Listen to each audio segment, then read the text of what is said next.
Dhe izraelitët nëpërmjet amerikanëve çfarë do të thonë? Pra, nëpërmjet Izraelit kontrollojnë, sepse kjo është aleancë ekonomike, por është kthyer në një aleancë ushtarake midis Izraelit, Çipros dhe Greqisë. Për arsye se këto bashkëpunojnë edhe ushtarakisht. Pra ka lindur nevoja bashkëpunimit ushtarak për të siguruar këto rrjete të energjisë dhe këtë rrjet ekonomik. Kjo është bërë si nevojë domosdoshme. Dhe për këtë nevojë është nevoja që të kontrollohet dhe të kihet nën kontroll gjithçka. Dhe si mbahet nën kontroll gjithçka? Atëherë, Izraeli, Çipro dhe Greqia kanë bërë një aleancë përbashkët ushtarake dhe funksionojnë bashkë. Por Turqia është jashtë, në këtë mënyrë kontrollon Turqinë. Shqipëria mbetet tu, Shqipëria llogaritet si aleate e Turqisë. Në shumë për arsye se ne jemi shtet musliman. Llogaritet si aleate e Turqisë dhe tashmë. Por Franca ka një marrëdhënie të ngushtë me Greqinë dhe ka bërë një marrëveshje ushtarako-politike për mbrojtje të përbashkët me Greqinë. Pra, dhe ajo funksionon gjë. Pra, Franca angazhohet që në rast se Greqia sulmohet, Franca t'i vinë në ndihmë Greqisë, por ka një pikë ajo marrëveshja, thotë vetëm brenda territorit grek. Pra nuk thot jashtë territorit grek. Pra sepse është parashikuar që përplasja do të jetë midis Greqisë dhe Turqisë, duke qenë se janë të dyja vendet e NATO-s. Atëherë çfarë thotë? Franca i vjen në ndihmë Greqisë brenda territorit grek, por nuk e ndihmon jashtë territorit për të sulmuar jashtë territorit grek, pra në territorin e Turqisë në mënyrë që mos të hyjë një vend të mos bërë një luftë tjetër NATO. Dhe për këtë arsye, për të pasur në kontroll, sepse në këtë moment Greqia ka të mbuluar pra me ndihmën e Izraelit. Me ndihmën e radarëve izraelite, me ndihmën e raketave izraelite që Izraeli ka dhënë Greqisë, mbulon pjesën ballore të Turqisë. Këtë pjesën që ka përballë, kurse mbrapa e ka të zbuluar dhe mendon se mund të vijë sulmi nga Shqipëria në rast të marrëdhënie, në rast të një lufte midis Greqisë dhe Turqisë. Dhe atëherë çka ka bërë? Është futur Franca në lojë. Franca i ka shitur Shqipërisë radar, pra ka bler radarët. Shqipëria radarin që ka bërë marrëveshje, që bëri marrëveshje kryeministri jon për të bler radar, pra hoqi dorë nga blera radarëve amerikan dhe bleu radar francez në mënyrë që Franca si aleate e Greqisë të mbajnë në kontroll kurrizin e Greqisë në radarët e Shqipërisë. Pra në këtë moment çdo lloj tentative e Turqisë për të sjellë çdo lloj ndihme, për të organizuar çdo gjë nga territori i Shqipërisë në territor të Greqisë, kontrollohet nga Franca. Pra Franca dhe Izraeli dhe Greqia dhe Çipro kanë bërë një aleancë të përbashkët për të kontrolluar gjithë të territorin e Mesdheut. Dhe komplet çka ndodh. Po kjo e fut në përplasje me Turqinë. Absolutisht, gjithë përplasja, duam apo nuk duam. Gjithë përplasja do bëhet, sepse pse e fut në përplasje me Turqinë? Sepse Turqia ka deklaruar që çfarë do lloj korridori energjie që do të kalojë në Mesdhe. Dhe neve nuk jemi pjesë, ka deklaruar Hakan Fikan para 1-2 muajsh, neve nuk do ta lejojmë. Neve nuk do ta lejojmë. Për korridor që po flasim. Po, por ama kemi një problem tjetër. Kemi një problem pasi Shtetet Bashkuara të Amerikës kanë kaluar në qershor të këtij viti. Pra, me 16 qershor të këtij viti, në Kongresin Amerikan ka kaluar një ligj i posaçëm i propozuar nga 5 kongresmen. Ata janë, njëri është me origjinë hebreje, kurse 4 janë me origjinë greke. Bilesi kam edhe emrat e tyre, ti lexoj se vetëm pra ai me origjinë hebreje është Schneider, kurse të tjerët janë Gaz Bilirakis, Nikol Miliotakis, Dina Titus dhe Chris Papas. Këta janë 4 me origjinë greke, të cilat kanë propozuar një ligj të posaçëm i miratuar i quhet Akti i daljes në Mesdheun lindor. Pra, është propozuar ligj i posaçëm në Shtetet Bashkuara të Amerikës për Departamentin e Shtetit, e cila e detyron Departamentin e Shtetit që ta shohë këtë çështjen e Mesdheut si pjesë të politikës së jashtme amerikane. Pra me ligj e ka detyrim tashmë Shtetet Bashkuara të Amerikës, e kanë bërë me ligj detyrim vetveten që kjo quhet Akti i daljes në Mesdheun lindor. Dhe në këtë përfshihet dhe shkruhet shprehimisht: mbështesim mbrojtjen e projekteve të energjisë dhe infrastrukturës ndërkufitare me partnerët, dhe përcaktojnë partnerët Greqia, Izraeli, Çipro dhe Egjipti, dhe promovojmë lidhjen me IMEK-un. IMEK-u është rruga që vjen nga India në drejtim të IMEK-u është lidhja ekonomike që është bërë midis Indisë, Shtetet Bashkuara të Amerikës, po ajo harta që pat që harta që e fut gati gjithë ato regjia. India, e cila vjen është bërë midis Indisë, Shtetet Bashkuara të Amerikës, Izraelit, Arabisë Saudite, Emirateve të Bashkuara Arabe. Është ajo tjetra, se kjo Emiratet e Bashkuara Arabe dhe Greqia. Po, për këtë. Po, për këtë. Kjo është ajo që vjen nga India. Kjo është IMEK-u dhe kjo është bërë për t'i bërë bypass Kinës dhe për t'i bërë bypass rrugës Mëndafshit. Dhe tashmë kemi një përplasje, pra Mesdheu është qendra ku po përplaset interesat kineze, turke, pakistaneze, iraniane, edhe interesat ruse po përplasen në Mesdhe, sepse kemi forcat ruse të cilat ndodhen në Siri në 2 baza dhe po mundohen të hyjnë ekonomikisht në Irak për arsye se një pjesë e kësaj rruge kalon edhe nga Iraku, pra vjen nga Riadi dhe një pjesë e kësaj rruge kalon edhe në Irak. Po. Dhe Rusia ka hyrë me marrëveshje energjetike në Irak, ku ka bërë marrëveshje energjetike dhe kompania Lukoil, e cila u sankcionua nga Shtetet Bashkuara të Amerikës. Një muaj para sankcionimit ka bërë një marrëveshje më të madhe të saj me sektorin e energjisë në Irak për të marrë disa fusha të gazit në Irak dhe për t'i zhvilluar. Dhe plus ka bërë edhe një paramarrëveshje me Rosatomin e Rusisë për të ndërtuar mini reaktor të vegjël bërthamor në Irak për prodhimin e energjisë elektrike. Pra, Rusia. Pra, kemi një përplasje të interesave pra të asaj pjesës që quhet BRICS-i me Atlantikun. Po. Ja, ajo harta që ishim, regjia, ajo harta që ishim, që interesant se janë gjitha rrugët, korridoret globale të geopolitikës. Dhe të gjitha përplasjet përfundojnë, baza është Mesdheu, sepse gjithçka bëhet për të mbajtur Atlantikun e Veriut. Pra Atlantiku i Veriut përshikohet Evropa dhe Shtetet Bashkuara të Amerikës. Dhe kjo plasje është kufiri, pra ky është kufiri ku përplaset Atlantiku i Veriut me BRICS-in, pra Kinën, Rusinë dhe gjitha interesat përplasen këtu. Nuk është qendra as Ukraina, as Gaza, as Irani. Baza është dhe përplasja të gjitha interesave është Mesdheu. E qartë. Kjo është përplasja të gjitha interesave Mesdheu. Sepse nxjerrja e Turqisë jashtë kësaj, pra Turqinë e ka llogaritur si pjesë të BRICS-it, si pjesë të këtij rrami, sepse realisht Turqia është në atë që ka lidhen lidhet me Iranin, nga Irani me Pakistanin dhe me Kinën. Belt and Road Initiative, ja ku është me blu. Ajo me blu. Dhe këtu është përplasja e madhe. Dhe por Turqia ka kërcënuar që nuk do të lejojë këtë në rast se nuk do të bëhet pjesë. Por ama ligji që është bërë në Shtetet Bashkuara të Amerikës, si vjet, me qershor, e përjashton Turqinë nga kjo. Dhe atëherë do të kemi një përplasje për këtë arsye edhe të gjitha ato që pseudo marrëveshje që dhe ajo pritje që i bëri Erdoganit ishin për këtë pjesë. Pra interesi i Erdoganit ishte për këtë pjesë, që të hynte pjesë e kësaj. Por Shtetet Bashkuara të Amerikës, jo vetëm që se futën pjesë e kësaj, dhe në moment që se futën pjesë e kësaj, atëherë u prishën gjitha marrëveshjet e tjera që bën dhe ran pas një javë, për arsye se nuk mundet të veprojë, pra kanë kaluar me vendime të posaçme, pra Turqinë kanë llogaritur jashtë kësaj. Dhe kjo mund sjellë edhe në një dalje Turqisë nga NATO, edhe në një përplasje tjetër. Pra siç thash, kemi një rrjet të evropian që është bashkuar me këta. Dhe kemi aty me jeshile, me blu dhe Turqia po vepron në bazë kësaj për të bërë një përballje, pra duke qenë se Franca ka ndihmuar Greqinë, pra ka një marrëveshje me Greqinë. Atëherë çfarë bën? Turqia është nxituar dhe ka nxituar për të siguruar një pjesë tjetër të NATO-s që të mos i bashkangjitë të gjitha Shtetet Bashkuara të Amerikës dhe Izrael. Dhe ka bërë marrëveshje për blerjen e 20 tajfunëve me Anglinë. Në këtë moment Eurofighter. Tajfun Eurofighter, po. Dhe blerja e kësaj marrëveshje, prandaj shkon nga Turqia drejt në Britani. Po, këta 20 avion nuk kanë ndonjë rëndësi të madhe. Kanë simbolik sepse e mbajnë të lidhur dhe janë avion që do t'i jepen për një periudhë 7 vjeçare, 8 vjeçare dhe e mbajnë të lidhur Anglinë me Turqinë duke përjashtuar nga kjo aleanca tjetër. Franca këtej, Britania, Gjermania këtej. Pra është ndarje. Ndërkohë Rusia me Iranin, me Indinë, me Pakistanin, me Kinën. Pra kjo është përplasje dhe këtu ndodhi për këtë arsye, kjo është qendra pra. Mesdheu është qendra e kësaj përplasje. Korridori i luftrave. Edhe ndërhyrja e Shtetit Bashkuar të Amerikës për në Gaza, për të paqësuar Gazën dhe për ta marrë nën kontroll Gazën, nuk është vetëm për Rivierë. Riviera është një diçka që nuk ka vlenë, dhe është vetëm për çështjen e këtij korridorit Gazit që do të kalojë dhe do të lidhë këtë, sepse janë kompania amerikane ato të cilat kanë marrë përsipër edhe çpimin dhe nxjerrjen e gazës në fushat gazmbajtëse dhe naftmbajtëse që i përkasin Palestinës përballë Gazës, dhe që tashmë nuk po funksionojnë për shkak të asaj që kanë ndodhur, pra e kanë ndërprerë në këto 2 vite s'është bërë asnjë punim atje sepse rrezikonin. Dhe gjithë ky korridori që vjen këtej, pra shihim me Emiratet e Bashkuara, nga India, shikoj Emiratet e Bashkuara, por shikoj edhe Iranin, aty që janë shumë afër drejtën. Absolutisht, gjithçka sepse kalojnë në ngushticën e Bab el Mandetit gjitha këtu. Tu kalojnë. Pra këtu do kalojë gjithçka në ngushticën e Hormuzit, do vi gjithçka, prandaj është qendra kryesore. Hormuzi vazhdon të jetë. Absolutisht. Dhe gjithçka, çdo lloj përplasje që shihni, edhe përplasja që ndodhi këtu në Bab el Mandeb që bën Huthët. Pra, Huthët bllokuan Bab el Mandetin jo vetëm për Izraelin, po bllokuan për gjithë Atlantikun. Pra për arsye se nuk lejonin të kalonin asnjë anije që i përkiste Atlantikut, lejonin vetëm të lejonin të kalonin anijet kineze dhe anijet ruse. Dhe kjo bëhet për të anashkaluar komplet këtë sistem, pra që ti mund të funksionosh.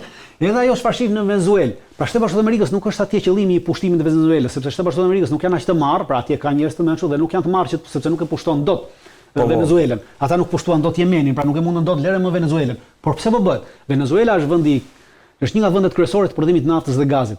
Dhe Kina është blerësi kryesor i naftës dhe gazit të Venezuelës, duke bllokuar të gjithë bregun e detit. Me anije luftarake, duke bërë ato zonë luftarake, ti çfarë bën? Ti bën hyn atë pjesën që quhet sea denial, pra mohimi i detit. Dhe anije nuk e marrin dot, Kina nuk merr dot naftën dhe gazin që i duhet, që është duke marrë sot nga qartë. Interesi është që ta mbajmë në këtë gjendje lufte, po jo të bëjmë luftë në mënyrë që ti të ndërpresësh Kinës marrin. Pra lufta është tregtare në realitet, por maskohet me këto veprime ushtarake të cilat janë për të bllokuar luftën tregtare. Dhe gjithë problemi do vjen sërish pra, se bllokohet atje. Atje çfarë duhet? Siç thash, gjithë gazi dhe nafta që merr këtej, pra nëpërmjet këtyre anijeve, nëpërmjet këtyre tubaconeve, ta bllokojmë edhe pra kemi bllokuar në Amerikën Latine nëpërmjet me Venezuelën, bllokojmë Kinën edhe këtej. Pra lufta është Amerikë, Kinë dhe Rusi. Pra këto treja janë duke u përplasur me një tjetër të gjitha të tjerat. Për korridoret janë aksesor në pjesë të kësaj lufte dhe gjithë përplasja bëhet në mesdhe. Pra mesdheu do të jetë kryesori. Në rast se kjo qëndron dhe këtu aktualisht kjo përplasje që po ndodh, ka rivizimin dhe bërjen e hartave të reja të zonave të influencës. Pra po ndahen zonat të influencës në këtë opsionin e ri të sigurisë botërore. Arkitekturën e re të sigurisë botërore. Sepse këto korridore thua do ndërtojnë edhe këto korridore janë, pra të gjitha këto korridore që folëm, nuk janë të ndërtuara. Këto korridore që folëm janë marrëveshje për të ndërtuar. Për të ndërtuar, e qartë. Pra, dhe tashmë po luftohet se cili korridor do të ndërtohet. Pra në rast se Turqia arrin ta bllokojë këtë korridor, atë ky korridor nuk ndërtohet. Dhe janë detyruar Atlantiku ti përshtatet Road and Belt Initiative. Ti përshtatet kësaj Road and Belt Initiative. Në rast se kjo ndërtohet, atëherë këta janë detyruar ti përshtaten kësaj dhe të gjejnë rrugë të tjera. Pra këtu, nëpërmjet kësaj, do përcaktohen vijat e reja dhe ndarjet e reja gjeopolitike të botës të re. Rendi i ri botëror që themi, pra. Por rendi i ri ekonomik, se rendi i ri botëror nuk kemi, po kemi rendi i ri ekonomik. Ndërkohë SBA-ja Indinë e ka kthyer në Kinën e re, le të themi. Absolutisht e intereson, për arsye sepse përplasja që ndodhi midis Indisë dhe Pakistanit e vuri Kinën krah Pakistanit. Po, ja ku është Pakistani, lidhet me Belt and Road Initiative. Prandaj e vuri Kinën me përplasja dhe edhe sot, përplasja që bëhet midis dhe Shtetet Bashkuara të Amerikës po mundohen që ta marrin Pakistanin në krahun e tyre. Pra, janë munduar disa herë edhe përplasja që nxisin sot midis Pakistanit dhe Afganistanit. Bëhet për këtë qëllim. Pra, Pakistani me Afganistanin ka një përplasje ushtarake, pavarësisht se arritën një marrëveshje jo paqe, po një marrëveshje anëpushimi në Katar me ndërmjetësimin e Turqisë dhe me disa vende të tjera, është për marrjen e bazës së Bagramit, pra për futjen e amerikanëve në këtë territor dhe për kontradhënë. Në rast se futen në territor, komplet këtë që shihni juve. Pra, kjo funksionon më sepse iniciativën e bllokon këtë komplet. Pra bllokon sepse i del Iranit nga mbrapa, pra kjo kalon nëpërmjet Uzbekistanit, i del Iranit nga mbrapa, Uzbekistanit dhe kontrollon komplet të territorin. Pra e prish këtë rrugtimin. Pra gjitha është kjo luftë, por ama baza mbetet gjithë një mesdheu. Sepse këto nuk kanë kapacitete që ta prishin. E vetmja gjë që mund të prishi veprimtarinë amerikane është këtu, sepse këtu përplasen, pra është Turqia e cila është lënë jashtë, është vendi NATO-s, pra vendi i Atlantikut, dhe është përjashtuar si nga amerikanët edhe nga ky harku i mesdheut, pra kjo 3+1, alianca 3+1, është përjashtuar nga kjo dhe Turqia ka kërcënuar që në rast se unë përjashtohem nga çdo lloj projekti energjisë që kalon në mesdhe, unë nuk do ta lejoj, ka thënë Turqia. Pra është deklarat me zë dhe me figure Hakan Fidan. Unë nuk do ta lejoj. Si mund ta lexojmë këtë dritan? Sepse do ta prishin. Pash që në Kipro ishin pse nuk do lejojnë? Ata nuk e kanë lejuar. Para 5 muajsh, anijat franceze, të cilat erdhën për të ndërtuar gazsjellsin. Këtë gazsjellsin këtu u përzun nga anijet ushtarake turke. Pra erdhën anijet ushtarake turke dhe i përzun 2 anijet të ndërtimit dhe ato u tërhoqën. Pra kjo është nuk edhe në momentin që ti sjell anijet ushtarake për të përzën punëtorët, pra është një koncept i thjeshtë. Kur do të them që ti në këtë territor i cilin unë e konsideroj të timin, ti nuk ndërton dot shtëpilla, dhe ti më sjell punëtorët, atëherë vi unë ti përzi punëtorët. Në momentin që unë ti përzë punëtorët, atëherë do ti përzoj 1 herë, 2 herë, 3 herë, pastaj ti do vish dhe do përplasesh me mua. Po. Pra, dhe çdo po tregon që s'do ta lejoj këtë. Dhe çdo lloj përplasje Turqisë intereson një përplasje me Greqinë, po jo një përplasje e madhe, një përplasje e limituar në mënyrë se çdo përplasje e limituar, vim të ajo ideja që po bëjnë amerikanët në Venezuelë. Pra një përplasje e vogël midis amerikanëve dhe venezuelëve, e nxjerr Kinën jashtë, pra nuk e lë të marrë. Edhe këtu një përplasje e vogël midis Turqisë dhe Greqisë. I nxjerr gjithë jashtë. Ky korridor nxjerr jashtë sepse nuk mund ndërtohet, sepse është zonë lufte dhe askush nuk vjen më të investojë dhe të bëjë. Pra këtu është ideja, nuk shkojmë në një përplasje madhore, por në këtë, por kjo përplasje e vogël e nxjerr jashtë, po këtu nxjerr jashtë edhe Shtetet Bashkuara të Amerikës. Dhe prandaj kjo do sjellë përplasje gjeopolitike të madhe në mesdhe midis krahut lindor dhe krahut atlantikut, dhe krahut perëndimor. Ku do jetë ku Turqia duket dhe kjo ishte dritana ajo. Çdo lloj gjëje që çdo lloj veprimi tjetër është në valën e kësaj, pra në valën e këtyre korridoreve ekonomike që janë përcaktuar, të ndërtohen. Jo, e qartë. Turqia do më thonë dritana është pjesë e rrugës Mëndafshit. Rrugës Mëndafshit, pra fillon në Kinë dhe mbaron në Britani. Qëllimi është mbarojë në Britani. Dhe kjo po thua Britania dhe blerja e avionëve nuk është e rastishme, është lojë politike dhe gjeopolitike e Turqisë për të mbajtur Anglinë të lidhur me Turqinë që mos bëhet pjesë e kësaj aleance. Pra, për ndarjen e një aleance brenda NATO-s në rast të një përplasje nesër, sepse si thash, Franca ka një marrëveshje me Greqinë, pra Franca ka një marrëveshje mbrojtje me Greqinë. Të çdo përplasje pa përcaktuar, pra i sjell trupa gjë, po brenda territorit grek, pra brenda kufirit grek. Jo jashtë. Jo jashtë kufirit, pra nëse Greqia sulmon një territor në disa ishuj të cilat janë të kontestuar, Franca nuk e ndihmon për ishuj, por e ndihmon për mbrojtje këtu brenda. Nëse në Kipro ka le të themi ndodh ajo që pritet, një konflikt i brendshëm, fjala vjen. Franca nuk ka drejt. Franca nuk ka marrëveshje me Kiprin, ka marrëveshje me Greqinë. Kipro është vend më vete. Pra, Kipro është antar i NATO, po është vend më vete. Ajo që lexohet ishte që dhe Mossadi dhe Shin Beti kishin investuar jashtëzakonisht në Kipro, Mossadi dhe Shin Beti kanë investuar në Kipro, atëherë, në Kipro për arsye në aleanca tyre është edhe aleancë ushtarake dhe gjeopolitike. Dhe kur themi aleancë ushtarake dhe gjeopolitike, si Mossadi, si Shin Beti janë organizma që funksionojnë në shërbim të shtetit të Izraelit, pra të këtij shteti zionist dhe nazist të Izraelit, dhe Izraeli ka pasur interesin të funksionojnë ato dhe ndihma më e madhe ka ardhur gjatë luftës me Iranin. Gjatë luftës me Iranin, të gjithë Kipro ishte baza kryesore nga ku ngriheshin avionët izraelit. Jo avionët izraelit, ngriheshin avionët amerikanë dhe avionët edhe nga Greqia, avionët amerikanë dhe avionët anglez kanë një bazë në Kipro, avionët e zbulimit që kanë. Furnizoheshin në Kipro, qëndronin në Kipro dhe gjatë gjithë kohës ishin në monitorimin e radarëve të Greqisë. Pra Greqia mbulonte me radar çdo lloj lëshimi të raketave të Iranit, këta në këtë që nuk e mbulon dot Izraeli. Dhe e ndihmonte Izraelin në këtë aspekt, pra në radarët, se ka radar me rreze më të gjatë veprimi sa kjo. Pra e mbulonte këtë. E dyta, u përdor Kipra dhe Greqia si vend për depozitimin e avionëve civil. Në momentin që nisi lufta midis Iranit dhe Izraelit, Izraeli vendosi të ndërpresë të gjitha fluturimet civile dhe të gjitha avionët, i hoqi nga Izraeli avionët civil që kishte El Ali dhe i vendosi në Greqi edhe në Kipro, në Larnaka dhe në Kipro. Pra i la atje, i depozitoi atje për gjithë periudhën e kohës. Këto si sisteme dritan Barak. Ky Baraku është sistem që është në Kipro. Izraelit, është në Kipro dhe Kipro e bleu këtë pasi e detyruan Shtetet Bashkuara të Amerikës që të hiqte S-300-ën, sepse Kipra kishte bler një sistem S-300 nga rus, por nuk e kishte përdorur asnjëherë. Dhe ministri grek që dhe normalisht e bleu Kipro, nuk ja la ta përdorte asnjëherë Shtetet Bashkuara të Amerikës dhe e bleu Greqia, pastaj dhe e linte në Kipro. Dhe ministri grek, ja harrova emrin, të më falni, aty ministri grek që ja bleu Kipros, përfundoi në Burg, në Greqi, për këtë arsye. Pra, sa e kërcënon kjo nuk është se ka në kërcënim të madh, sepse ky lloj sistemi e ka radarin.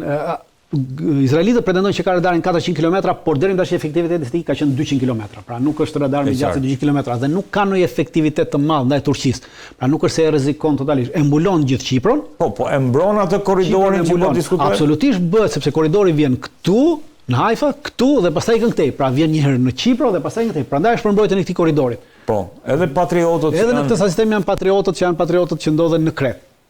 Pra këtu është në Kret patriotët. Po, janë në funksion të asaj hartës. Janë në funksion të kësaj, gjitha është në funksion të kësaj. Prandaj kemi edhe këtë dhe turqit çka kanë bërë? Kanë iur dhe kanë ardhur në Libi. Pra kanë ardhur në Libi dhe janë vendosur në Libi, forcat turke dhe edhe forcat ruse janë vendosur në Libi, se Libia është ndarë më dysh. Edhe kjo është pjesë e kësaj, pra është pjesë për kontrollin e mesdhell. Pra Turqia e ka parë duke qenë se dhe Turqia është vendosur në Libi në vitin 2020. Pra një vit pasi është bërë kjo aleancë që u bën në Greqi 3+1. Ka qenë kundërpërgjigje ndaj kësaj. Për arsye për t'i dalë mbrapa kurrizit kësaj aleance. E qartë. Sepse këtu ishte izoluar dhe atë ka vendosur forca në Libi dhe është Turqia ajo që mban qeverinë libiane, atë qeverinë që njihet nga Kombet e Bashkuara, kurse Rusia mban qeverinë tjetër që është Halifa Haftarit që nuk njihet nga Kombet e Bashkuara, pra gjysmë tjetër e Libisë. Dhe këto dy vende janë këtu bashkë, zakonisht ka luftime midis këtyre të dyjave, midis trupave që mbrojnë këto të dyja, po midis Turqisë dhe Rusisë nuk ka përplasje aktuale këtu. Por ama janë vendosur këtu për të pasur në kontroll gjithë pjesën e Mesdheut, pra gjithë të pjesën e Mesdheut për ta pasur në kontroll, për të pasur në kontroll kanalin e Suezit, pra për ta mbuluar nga Libia kanalin e Suezit, edhe për të